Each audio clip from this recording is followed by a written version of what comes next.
Hey guys, तो मेरी last video पे बहुत ज़्यादा कमेंट्स आए थे रिगार्डिंग मेटफॉर्मिन कि प्लीज़ स्टॉप प्रमोटिंग मेटफॉर्मिन, ये बी12 डेफिशिएंसी कॉज करता है और हमारे डॉक्टर्स बहुत केयरलेसली इसको प्रेस्क्राइब कर देते हैं विदाउट प्रेस्क्राइबिंग बी12। So let's talk about it. और अगर आपका क्वेश्चन है कि why should you listen to me, तो I am a pharmacist and I have 8+ years of pharmaceutical manufacturing experience और साथ ही साथ मैं क्वालिटी पर्सनल फॉर फार्माकोविजिलेंस हूँ। तो trust me, I read literatures and as a QPPV I don't want कि आप self medicate करो। Go to your doctor and get it prescribed because it really helps with PCOS related insulin resistance. So बी12 से related FDA ने proper studies perform की थी। Control clinical trials थे 29 weeks के, जो ऑलमोस्ट 6 मंथ्स बनते हैं, और डिक्रीज शो हुआ था बी12 लेवल्स में इन अप्रोक्सीमेटली ओनली 7% ऑफ पेशेंट्स। सब में नहीं हुआ था, फोरन से नहीं हुआ था और सिवियर भी नहीं हुआ था। और एफडीए ये भी कहता है कि that this decrease is very rarely associated with anaemia and is rapidly reversible after stopping metformin और टेकिंग बी12 सप्लीमेंट्स। मतलब अगर हो भी जाता है तो it is reversible. Further FDA ने ये भी रेकमेंड किया है कि आपने मॉनिटर करना है ओनली ऑन एनुअल बेसिस, साल में एक दफा। और अगर हम ईएमसी की बात करें तो वहां पे भी मेंशन है कि मेटफॉर्मिन में रिड्यूस विटामिन बी12 levels and the risk increases with higher dose,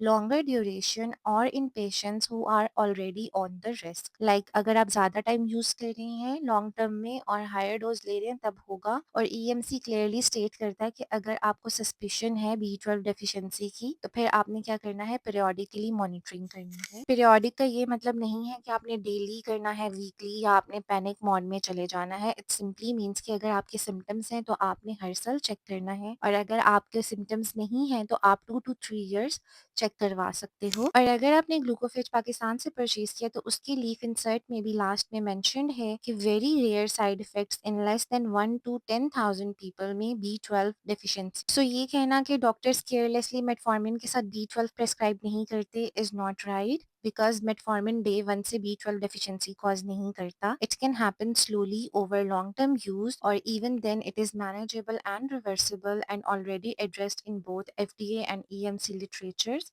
Metformin is still the safest and most studied oral anti-diabetic worldwide और decades का safety data है, लो hypoglycemic risk है और affordable भी है। सो प्लीज theories कम करें और लिटरेचर ज्यादा पढ़ें। और अगर आप फार्मासिस्ट नहीं हैं और आपकी कोई और डिग्री है और आप ये शो करना चाहते हैं कि आपकी डिग्री सुपीरियर है, तो दैट्स ऑन यू। मेरी डिग्री का आपकी डिग्री से कोई कंपैरिजन नहीं है, और जो मैं मेडिसिन की बात कर रही हूँ वो प्रॉपरली एविडेंस बेस्ड है, प्रॉपर क्लिनिकल स्टडीज परफॉर्म की गई हैं। सो या, thanks for watching, follow for